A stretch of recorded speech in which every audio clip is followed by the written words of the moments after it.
अंतरराष्ट्रीय स्तर पर सभी लोग सम्मान देते हैं। यदि हमें कुछ सीखना है तो माननीय MS बिट्टा साहब से हमें सीख मिलती है। मैं चाहूंगा अपने स्थान पर खड़े होकर के उनका मान और सम्मान करें और जोरदार तालियों से स्वागत करें। सदन में तालियों की गड़गड़ाहट होनी चाहिए। माननीय MS बिट्टा साहब, बहुत ही हर्ष का विषय है और हमें गर्व है कि आज फरीदाबाद में एडवोकेट राजेश खटाना के साधारण निमंत्रण पर आप यहाँ पर आए हैं। हमें बहुत ही गर्व है आप पर। आप हमारे देश की शान हैं, आप हमारे देश की आन हैं और तिरंगा के लिए आप कार्य कर रहे हैं, उन शहीद परिवारों के लिए कार्य कर रहे हैं और जिनकी आवाज कोई नहीं सुनता है उनकी आवाज आप बनते हैं। मैं चाहूंगा एक बार पुनः जोरदार तालियों से, क्योंकि ये मेरे प्रिंट और इलेक्ट्रॉनिक मीडिया के जो साथी हैं उनके लिए बहुत बड़ा काम है। आज वो चारों तरफ से घेर लिए हैं, अपनी आवाज उठाना चाह रहे हैं। तो माननीय बिट्टा साहब, आप बहुत ही परम आदरणीय हैं। मैं आपसे अनुरोध करूंगा कि मंच पर आकर के आप अपना स्थान ग्रहण करें और हमारा मार्गदर्शन करें। भारत माता की, जोर से बोलिए, भारत माता की। आज होली मिलन समारोह में राजेश खटाना जी ने आपको यहाँ पे मुख्य अतिथि के तौर पर देता हूँ सबको और सबको कहता हूँ इतनी स्वागत किया जा रहा है आपका। नहीं, स्वागत नहीं, सब आपके लिए बाकी है।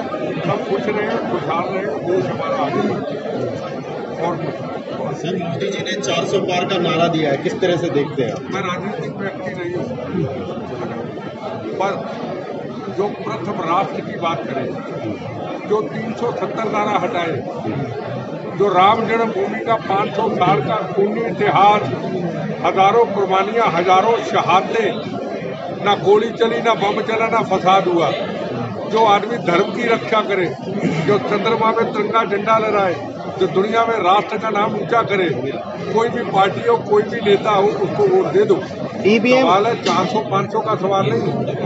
हर व्यक्ति के हृदय में, हर व्यक्ति के हृदय में किसी भी पॉलिटिकल पार्टी का हो, प्रथम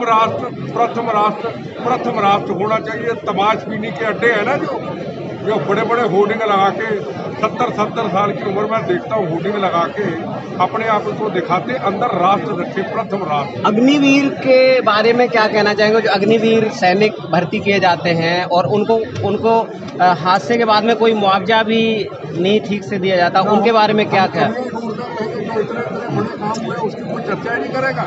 370 धारा हटी, मैं को बीजेपी का प्रवक्ता नहीं हूँ। तो आप कोई बढ़िया काम है तो आप बता दीजिए, कोई दिक्कत नहीं। जी, मेरे हृदय में राम है और मेरे हृदय में प्रथम राष्ट्र है। पहले भी तो था, अभी हुआ है, पहले हुआ है, पहले से है या अभी हुए हैं राम? वो तो हमें पता है। बिल्कुल जी जी ना मेरी जाति दुश्मनी थी जी। आपके अंदर में क्या है? राष्ट्र है ना, पहले आपकी कास्ट है, पहले राष्ट्र है, तो मेरे अंदर राष्ट्र होना क्या गलत बात है? कोई आपको बहुत बढ़िया पहले था जो नहीं, तो वही राम जी शरीर को पत्रकार पता नहीं किसने बनाया, अभी तक समझ नहीं आई। सवाल कैसे पूछते हो? किसने बनाया पत्रकार आपको?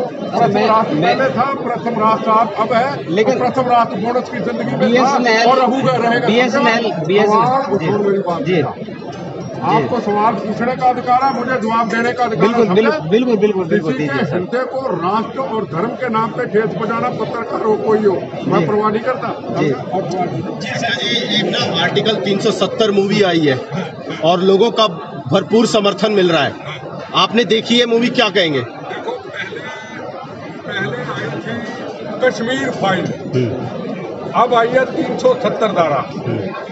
लोगों के अंदर एक अवेयरनेस पैदा हो कि इतनी कुर्बानी, इतनी शहादत क्यों हुई, कौन इसके जिम्मेदार थे? हजारों जवान इस दुनिया से चले गए, बहनों के सुहाग उजड़ गए, बच्चे यतीम हो गए, खून की नदियां बह गई। ओके, कौन जिम्मेदार था? आपके खून पसीने का पैसा कश्मीर में जाता रहा। यहाँ 10 रुपए किलो का सामान था, वहाँ 1 रुपए किलो मिलता था। क्यों? बहनों के सुहाग उजाड़ते थे इसलिए, बच्चों को यतीम करते थे इसलिए, खून की नदियां बहाते थे इसलिए।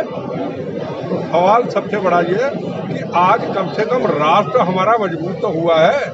हमारे अंदर ना किसी व्यक्ति के अंदर ना पार्टी चाहिए, ना धर्म चाहिए। अपना धर्म, मैं फलानी कास्ट, एक धर्म होना चाहिए।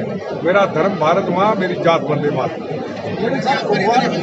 आतंकी हमले हुए हैं, आपने काफी यातनाएं झेली है, क्या कहना चाहेंगे देश विरोधियों को? बड़ा दुख सहन किया आपने। मैं एक बात कहना चाहूंगा, अब देश विरोधी ताकत कोई नहीं है हिंदुस्तान के अंदर। कश्मीर के अंदर देखो, अभी पीएम साहब गए, मैं फिर कहूंगा बीजेपी का नहीं जी, ना मेरा चुनाव, ना मेरा कोई मकसद नहीं, गए। कश्मीर के लोग कितने खुशहाल हैं। आने वाली जनरेशन सवाल पूछेंगी पॉलिटिकल पार्टियों को, जिन पार्टियों में हमने भी जिंदगी गुजारी, कि आपके होते हुए ये क्यों नहीं थी।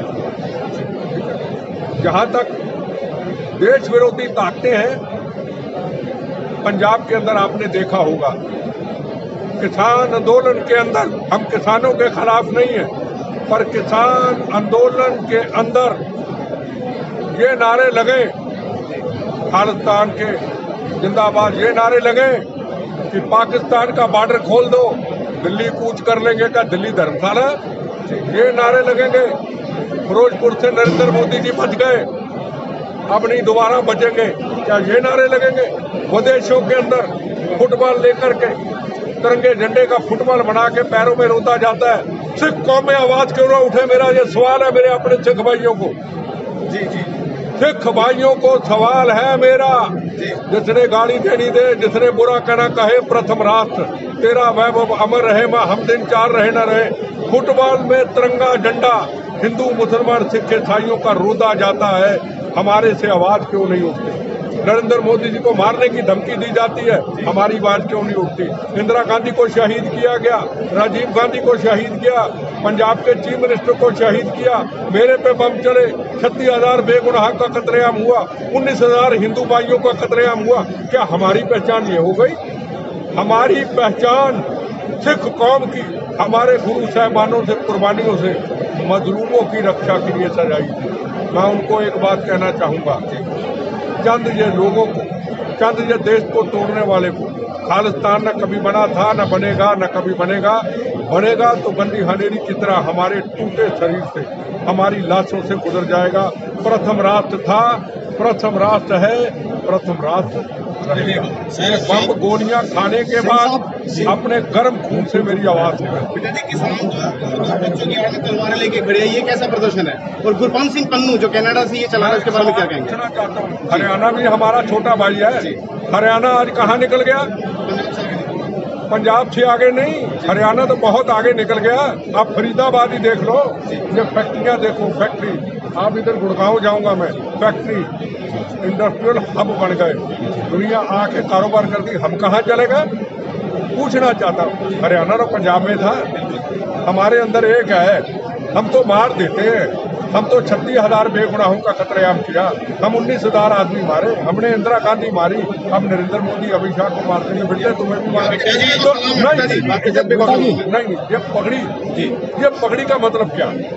ये पगड़ी है, गुरु महाराज ने कुर्बानियां देके सजाई, और आम में से कोई भी व्यक्ति ऐसा नहीं होगा जो गुरुद्वारा साहब नहीं जाता होगा। हर व्यक्ति कहता है मैं हरमंदिर साहब मत्था टेकने जाऊँ। कि आपको कोई शंकराचार्य जी कहते हैं आप हरमंदिर साहब मत जाइए? कोई शंकराचार्य जी ने कह दे हरमंदिर साहब हिंदू धर्म ना जाए, पर ये क्यों कहते हैं चंद लोग राम जन्मभूमि में हम नहीं जाएंगे? नहीं, राम जन्मभूमि क्यों नहीं जाएंगे हम?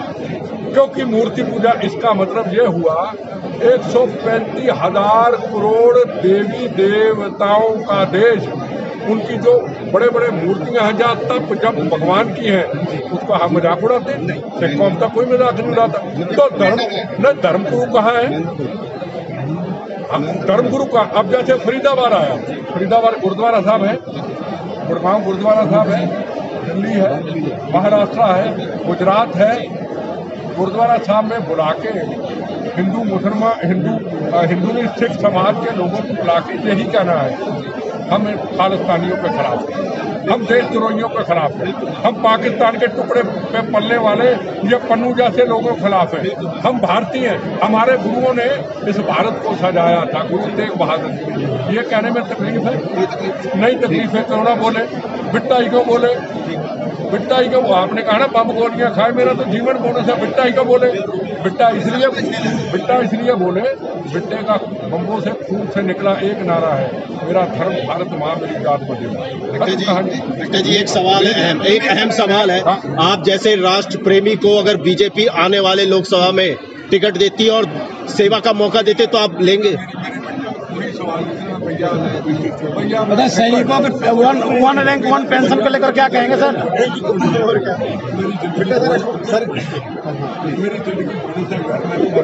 बेटा जी मेरे लिए क्या छोटी चीजें हैं यार, मैं छोटा आदमी यार, मैं यार मर चुका, मैं तो देश के लिए जिंदा, देश के लिए आपके लिए मरता, मेरे लिए बहुत छोटी चीजें हैं। जितनी देर मेरी जिंदगी है बोनस की बची, कभी चुनाव कोई पार्टी, मैं तो आपका आदमी हूँ, मैं तो देश का आदमी हूँ, मैंने क्या लिया?